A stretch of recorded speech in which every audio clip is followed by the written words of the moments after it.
Hello, everybody, and either welcome or welcome back to my podcast. As always, if you do like this, please rate, comment, and subscribe. You can find me on iTunes, Google Play, Stitcher, SoundCloud, Spotify, and YouTube. Alright, so there are very many things going on right now that I'm probably not going to be able to make it to in this podcast because I'm going to have to condense this one a little bit for length because I am going out of town tomorrow and I have not even begun to start packing. But I wanted to go ahead and at least make an episode touching on the two biggest stories kind of going on right now, which is what in the ever-loving hell is going on in Virginia, and the fact that we had Trump's second State of the Union address last night. So I want to go ahead and discuss those things, and then I will try to, at some point, while I'm out of town, record an episode. We'll see how that works. Try to pick up some of the strands that I'm not going to be able to pick up in this episode. But anyway, getting into it. Virginia, if you are not aware, is kind of a dumpster fire right now as far as electoral politics. And I want to go ahead and try to wind this back and do this in something of a chronological order because this is a situation that has gotten completely, utterly, entirely out of hand, and I have no idea how this is going to be resolved. But starting back at the beginning, the governor of Virginia, Ralph Northam, went on a radio show, I do believe it was, at this point, not even a week ago. Like, this hasn't even been a week. Like, this has been such an insane story.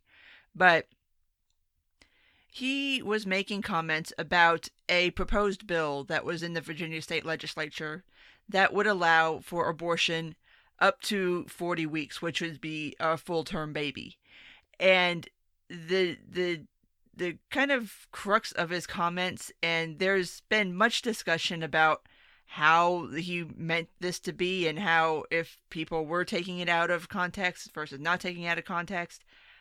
I don't really have time to thoroughly unpack that one with you guys, but he said something along the lines of if a baby is born and then resuscitated, then the baby will be kept comfortable while the mother and the doctor make a decision on what to do with the baby. And overall, I'm very confused about what kinds of situations this proposed bill was supposed to address in the first place. It actually ended up not passing, so this is not law in Virginia. But it caused this whole big controversy, as obviously it would, because if you are proposing a bill and supporting a bill that allows for not even like partial birth abortion, but like full birth abortion, like abortion once the baby is out, which as far as I'm concerned, once the baby's out, it's not abortion anymore. Like, baby's here. Like, whatever status the baby is out. Baby's here. Baby is not up for abortion at that point. But anyway, so he made those comments. Huge fucking deal on social media. And so what happened about 48-ish hours later, I don't know if it was quite 48 hours, all of a sudden, pictures leaked, I say leaked in air quotes there that you can't see, of Northman in his med school yearbook being at a party. And the picture is on his page, and it shows a picture of two guys. One of them is in blackface. One of them is in KKK regalia. Now, he's never said, and I don't think it's ever been cleared up, but everybody just assumes that he was the guy in blackface because there was also another part in the med school yearbook where he was referred to that his nickname was Coon Man. So everybody kind of assumed that he was the guy in blackface. So this comes out, and initially he apologizes for it.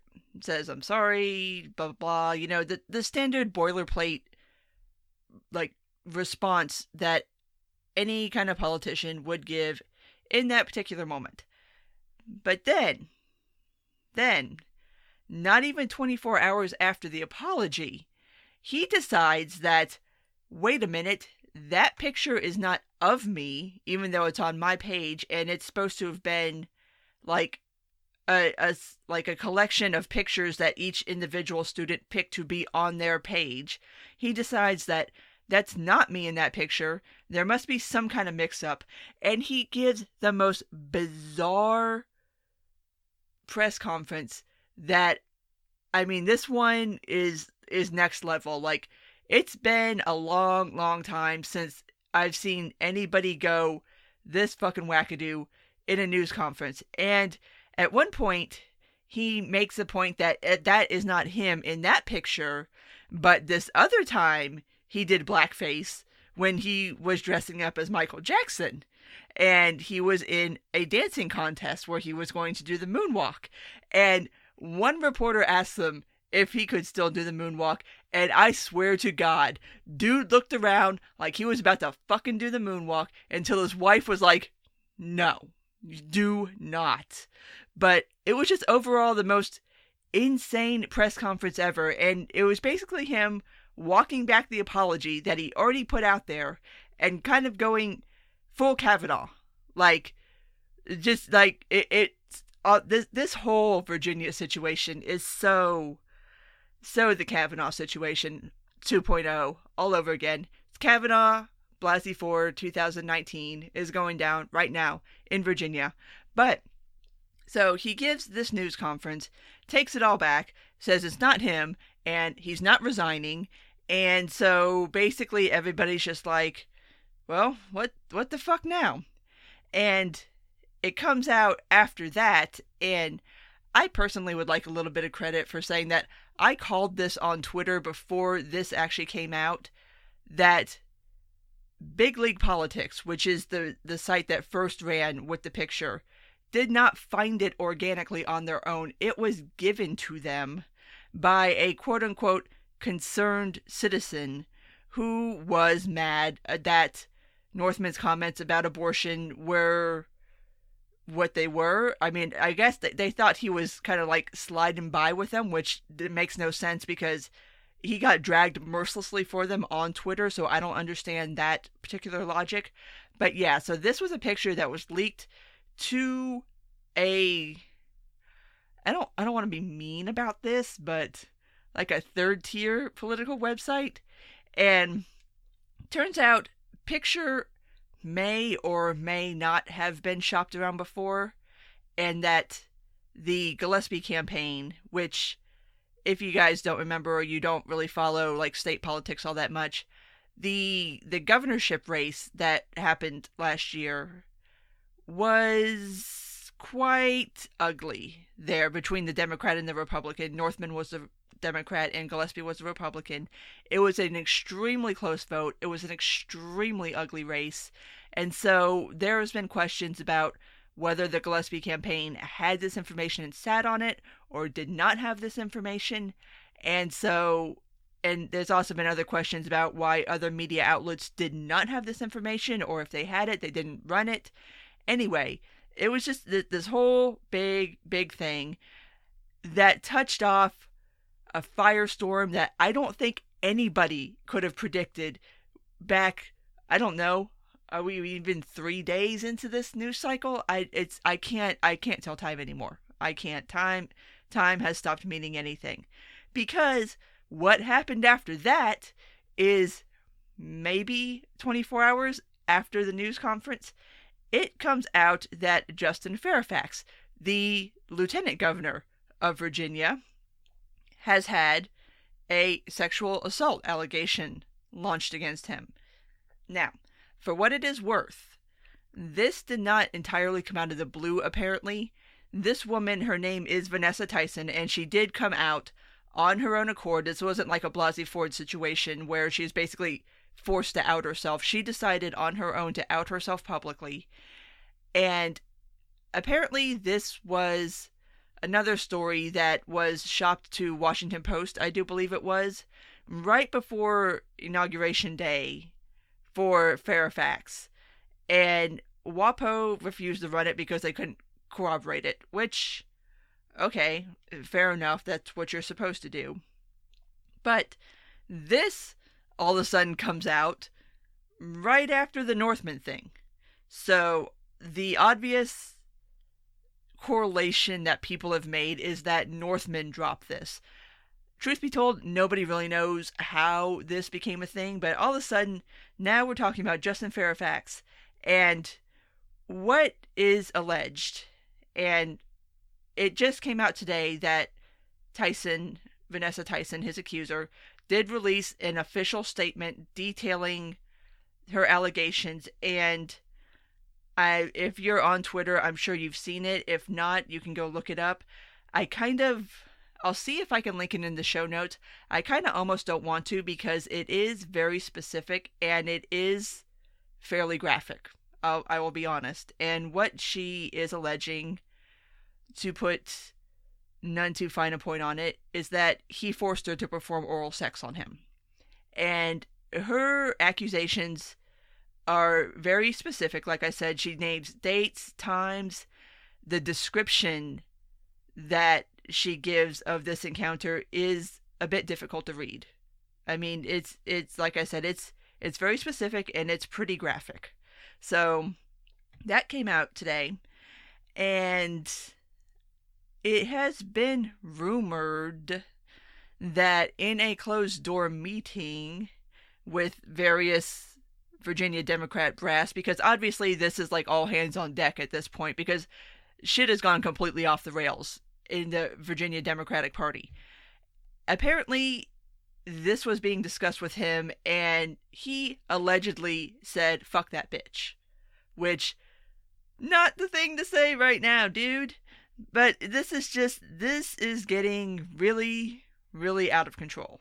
But now, like I said, we are in this Blasey Ford Kavanaugh 2.0 situation where, to the point where Tyson has hired Blasey Ford's lawyers and Fairfax has hired Kavanaugh's lawyers. Like, this is going to play out exactly all over again. And I want to go ahead and take a minute to kind of back up and talk about this a little bit because I do compare it to that situation, but there is some distinct key differences.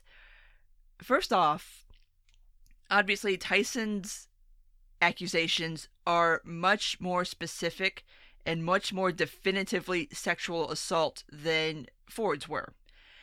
And so it's not kind of like the same thing of comparing Ford to Kavanaugh and kind of their stories. That being said, I will grant that I don't know what happened. None of us are ever going to know what happened in that hotel room. But I do think that there is a lot more validity to Tyson's claims than there were to Ford's claims because, like I said, she's very specific. It's like, if you've ever heard Juanita Broaddrick say her story between her and Bill Clinton, it's very much along those lines. Like very, very detail oriented. It's not like some vague thing where it's like I was at somebody's house on some day and there were some people there and then this thing that was quasi rapey happened to me for a couple of seconds. Like, no, she's saying that I was in this hotel room on this date and this time, and this is what happened leading up to it, and then this is what happened in the hotel room, and it was not consensual. So it's a little bit of a different situation. Now, how it's going to play out and how you adjudicate that, I don't know. Because that brings us to that Ford Kavanaugh situation of, even if this is 1000% true, what do you do? How do you adjudicate that? And it's a little clearer to me if there is some kind of conclusive proof that Fairfax did what she is accusing him of doing, where you go from here. Because, I mean, this was not like some high school party over 30 years ago and people were drunk and people were doing whatever. Like, this was apparently at the 04 DNC convention. So, 15 years ago, grown-ass people in the morning, or during the day at least, like, it's a little bit of a different situation, but I don't know without any kind of clear-cut evidence one way or the other, which there may be. Who knows? We'll see what comes out in the next couple of days, but when it's a he said she said, like, I don't really know how you adjudicate that in this moment, and I don't know how other people are going to adjudicate that in this moment. But kind of a broader point even than that is this idea of trying people in the media, which was started really, really in this particular fashion during the Kavanaugh confirmation hearings, of this idea of people just going public with sexual assault claims against somebody that aren't entirely verified, but now they're in the press and now they're out there, and so now people have this idea about somebody. And I said, when I was doing my Kavanaugh postmortem episode, when I was kind of wrapping up that whole whole news cycle, and I made the point that how ugly and how dark that got is going to fundamentally change the landscape going forward as to how these sorts of scandals are handled. And I think this situation is proof that I was right. Because before Kavanaugh, there was a different standard, I do think. There was a little bit of a higher standard. And now you have people who, on one side, people who were ready to just, like, throw Kavanaugh under the bus, like, he needs to go right now, it doesn't matter if this is true or not, who cares, he needs to get out of here, are now all of a sudden, like, crickets on Fairfax, and even crickets in a way that they're not on Northman or Herring, who we'll get to in a second. But it's like there's not been the similar backlash to Fairfax. And of course, people on the more conservative side of things are holding up the treatment of Kavanaugh and that whole situation as exposing the double standard that does exist. I mean, let's keep it real, it exists. And there's a bit of whataboutism that I'm not entirely in love with, but I don't think it's entirely unjustified either in this particular situation, because while it feels like the Kavanaugh confirmation hearings were like 10 years ago, they weren't. They weren't even a year ago. I mean, they might be roughly 6 months ago. So this is not like some old bygone standard that we've moved past. Like, this is the standard you created not that long ago that you are now not wanting to hold your own people to. So I do think there is something to that criticism. I don't love it. I wish people would be a little more even-handed and try to apply the same level of good faith towards everybody on the political spectrum, whether you particularly agree with them or not. But that's not the world we live in right now, apparently. And I'm very fascinated to see how the Fairfax situation is handled going forward. But moving on from that, because it still gets weirder from that. So, about 24 hours after all this starts hitting, Mark Herring, who is the Virginia Attorney General, who is the third in line for the governorship, outs himself as having a blackface photo out there of him dressed up as Curtis Blow at a Halloween party. So now you've got the governor who has blackface photos, and people were screaming for him to resign. We're like screaming for his fucking head. You've got the lieutenant governor, who is now embroiled in this sexual assault scandal. And then you have the third in line, the AG, who has just outed himself as having a blackface photo. So obviously, Virginia is a fucking dumpster fire right now. I don't know what happens here. I don't know who takes the fall for what. I don't know if anybody resigns. I don't know if everybody resigns. If everybody does resign, the fourth in line, which, if memory serves, would be the Speaker of the House for the Virginia Assembly, is a Republican. So then you would have a Republican governor. This is such a fucking mess. It's so messy. Like, I don't even know what what you do, but this is going to be a very interesting case example in kind of what scandal supersedes what other scandal and who gets a pass and who doesn't get a pass. And I guess I don't know if it's entirely fair to say this, but I guess since we're here and it actually is probably kind of relevant, Justin Fairfax is a black man.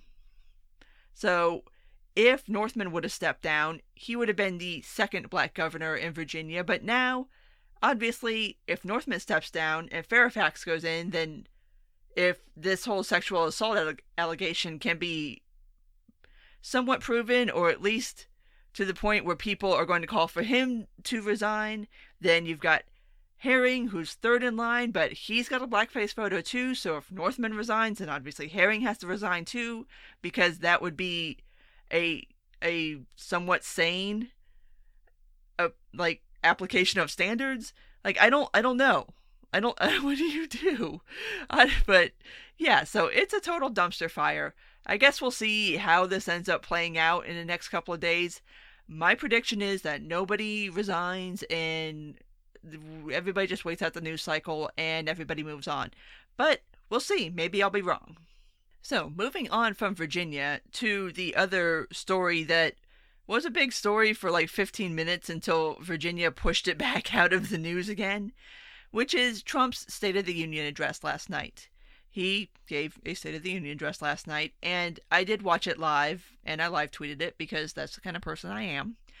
But overall, like, I was watching it last night, and I went over the transcript again today, and meh? Like, it was, which I guess should be a blessing in and of itself that it wasn't some kind of batshit off the rails thing. So I guess there's something to be thankful for on that. But as per usual, like, Trump was supposed to be on script for the whole thing. Didn't quite make it. He did better than I thought he would, but there were still points where he went off script, and you can tell. But a couple of the highlights that I wanted to go ahead and mention was that Trump, again, in one of his moments of going off script, mentioned that Americans were going to be going back to space in American rockets, which I'm sure was news to NASA, because we don't send people to space anymore. Like, we kind of stopped that program. So, cool. Are we sending people to space again? Because that would be kind of neat. Like, I don't know. We'll see. That's... And again, kind of a thing to point out about State of the Union addresses is this is the president giving a speech. Like, this is not Congress passing bills or anything that really is super duper effective as far as things that are actually going to happen. So, again, this is just kind of, the State of the Union is kind of just like a presidential wish list of things he wishes Congress would do, and whether Congress will do the things is always remains to be seen. But, of course, he did touch on the economy and employment and how it is so freaking wonderful right now, which, okay, yeah, it is. Like, the crash is still coming, trust and believe, but things are good for right now. He did bring up, though, something that I was very happy to see him bring up, and he actually had two guests that I was very, very happy to see, and that is he brought back up criminal justice reform and First Step. And he also had Alice Johnson in the crowd, which is the woman that he pardoned because Kim Kardashian West went and told him to do so, which still all praise to Kim for that.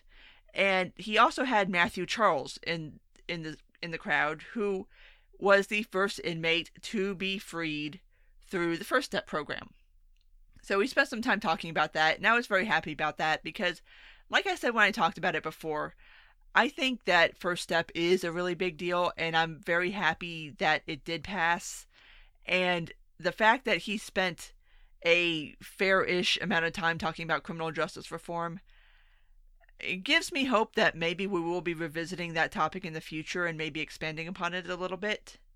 But, again, nothing good can last when Trump is talking, so Of course, we make it to immigration slash the border, where Trump spouts off some wildly inflated numbers about everything, basically. How many people are getting here, the amount of crime, just all these, like, if you follow him on Twitter, which I'm assuming most of everybody does, you've seen all this before, so it's not really anything new. But he did go ahead and throw in the sex slash human trafficking element, which, yeah, this sex trafficking thing, I am still definitely keeping an eye on it, because this is going to be the new excuse for bullshit. I can see it coming already. You can already see it with private companies, and I know I talked about what Marriott was doing a couple episodes back. Turns out Uber actually, during the Super Bowl here in Atlanta, was advising their drivers on how to spot women who are being sex trafficked, which, again, stop, just back the fuck up off of us, okay? Like, women who are traveling all by themselves without men do not need special goddamn surveillance. Okay, anyway, moving on. So, obviously, tariffs, NAFTA, trade, you know how Trump feels about all those things. But he proposed this idea of Congress passing a U.S. Reciprocal Trade Act, which, as he described it, would be a plan where if, say, China was instituting a 15% tariff on sweaters, like, I'm just completely making this up. Like, if they instituted a 15% tariff on sweaters that are coming in from the US to China, then we can then do a reciprocal equal tariff on an item coming from China. Like, we could put a 15% tariff on sweaters coming from China to the US. So, again, it's a presidential wish list. Whether this will happen or not, I highly doubt it, because Congress can't do anything right now, anywhere, at any time, about anything. So, anyway, moving on. He then went into healthcare, and he did bring back up a topic that I remembered him speaking about at the last State of the Union, which was prescription drug pricing. So, he's apparently still kind of on that kick, and there has been movement since the last State of the Union to this State of the Union on that topic. So that's nice. He proposed that like drug pricing should be a lot more transparent to end consumers, so that you can know what you're paying for, basically. But another plan that he had floated was that Congress should be funding, or at least maybe not funding, it's kind of sketchy how he did it, but basically that we should be making a plan to eliminate HIV in America in the next 10 years, which, laudable. I was kind of like, I don't know where that came from. There's a lot of things in this speech where I was just like, where did that come from? But, okay. But one thing he did propose specific funding for was that he asked Congress for $500 million over the next 10 years to fund children's cancer research, which is fine enough, I guess. I mean, I don't know as if Congress needs to be funding that. I would rather see that funded through the private sector. But, okay, I mean, I guess that's a nice thing to ask for. One notable thing that he did propose that has been very controversial is the idea that Congress should pass a bill mandating nationwide paid family leave.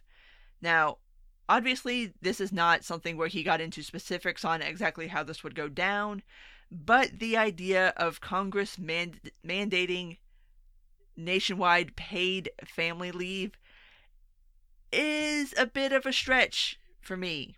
Like, I don't like that. Like, I don't think that that is something that Congress should be having a like an opinion on at all. I definitely don't want it mandated, because that is going to lead to some very, very ugly consequences that I don't think people quite understand right now. But if it is something where, and again, this was not laid out specifically, so I don't know if he means this to be gender specific or not. I don't know if this would also be applicable to men and women, but obviously it would be applicable to women. So now, if this is a situation where an employer is looking at a woman who is of baby making age, and this already happens now, it just kind of is kind of under the table. But having an employer look at that woman who's applying for a job and thinking that there might be a point or several points in her career if she stays here that I'm going to have to pay her paid family leave, it's going to disincentivize employers from hiring females. I mean, I don't think that is a good idea, and I don't think that people who advocate for it have really thought through the ramifications of how that's going to play out in real life.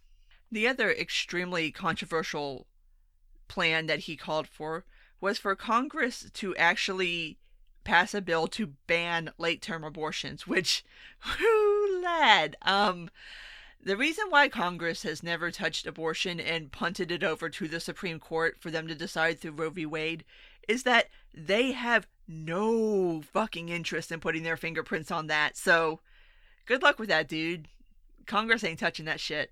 They do not. They will kick that football right back over to the Supreme Court the same way they did with abortion in general. But moving on, because of course we can't have a conversation about the State of the Union without discussing the military. And he did like the weirdest pivot ever. Like he pivoted from talking about the sanctity of life to the military. Weird pivot, but okay. But yeah, it struck me as funny when I heard it, and it struck me as funny when I was reading the transcript. But he floated the idea that if it were not for him being president, we would be in a major war with North Korea. Okay, that was one of those ad-lib moments, but okay. But of course, he went on to talk about the North Korean negotiations, all that good stuff. And then he went on this weird little tangent about socialism and about how America is not a socialist state and will never be a socialist state, and how America is about freedom and all that good stuff. And I'm okay, I could totally argue that. But one thing that I did find very, very interesting is that in the State of the Union, which for what it's worth, I mean, it is an official presidential address, he acknowledged Guaido as the rightful president of Venezuela. And that, well, Guaido doesn't have a government yet, but that he made a point of pointing that out, which I thought was incredibly interesting. Like, I don't think that was a good idea. Like, you could have talked about Venezuela without really going there, but again, he did, and I don't think that it was off script. Not saying, just saying. But at the end of the military section of our speech here, he did renew the call to pull out of Syria, and he did renew the call for peace talks with the Taliban in Afghanistan, with the idea of pulling out, which those talks are happening now. The Syrian pullout is something that remains to be seen, but the fact that he did bring both of these back up does make me a little happier. You know, there's not, this isn't complete shit. Like, there's a couple of good things to talk about. But then, of course, because it's Trump and we can't just have nice things, he decided to engage in some saber rattling towards Iran about how they're very bad people. They're very bad. They did very bad things. And it's just like, this, dude, no. Stop. Stop it. You were doing so good, and then you decided to go bring that up. Like, no. But anyway, finishes up the State of the Union. Finishes off pretty strong. Like, the last couple of graphs were good. They're about unity and hope and moving forward and, you know, the normal stuff a president would say. So, anyway, so that happened, and the response to the State of the Union address has been meh. Like, nobody really has anything great to say, nobody really has anything bad to say, and I mean, I think, especially after the shutdown and everything leading up to the State of the Union, we expected something that would be a lot more batshit than this, and kind of upon further reflection, I'm glad it wasn't. Like, I wouldn't mind the State of the Union going back to being boring again, so I wouldn't have to watch it, because then you're just up, and then there's the rebuttals, and then there's the rebuttals to the rebuttals, and there's pre-buttals, and it's like, oh my god, this is a whole cottage industry. Do I have to cover all of this? Which, for what it's worth, Stacey Abrams gave the rebuttal this year, which was an interesting choice in my opinion, because Stacey Abrams is the woman who did not become governor of Georgia. So right now she's not an elected official. Like, she holds no official position anywhere, which is a very weird choice to do a rebuttal. Normally, I mean, you normally use that when you are the party doing the rebuttal. You normally give that to, like, a rising star, like somebody who you want, whether you're the DNC or the RNC, somebody you want to, like, get a little bit of attention and a little bit of shine. But it's normally somebody who is holding office at the time that they're giving the speech. And the fact that they did not go that route this year, and they did pick Stacey Abrams, is it was kind of odd to me, especially since I've not seen in the wide world of Democrats deciding that they're going to enter the primary for 2020, Stacey Abrams' name has not really been seriously mentioned.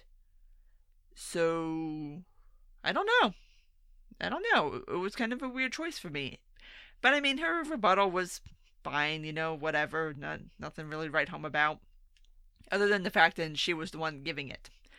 So, anyway, I'm going to go ahead and wrap this up right here. Like I said, there are still a couple of other things that I wanted to talk about, and I will try to find time in the next couple of days to record another episode to hit on a couple of stories that are still developing, have developed kind of, but I don't have time to talk about right now. So I'm going to go ahead and wrap this up here.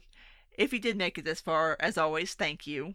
And if you do like this, please rate, comment, and subscribe. You can find me on iTunes, Google Play, Stitcher, SoundCloud, Spotify, and YouTube. Take care, and until next time.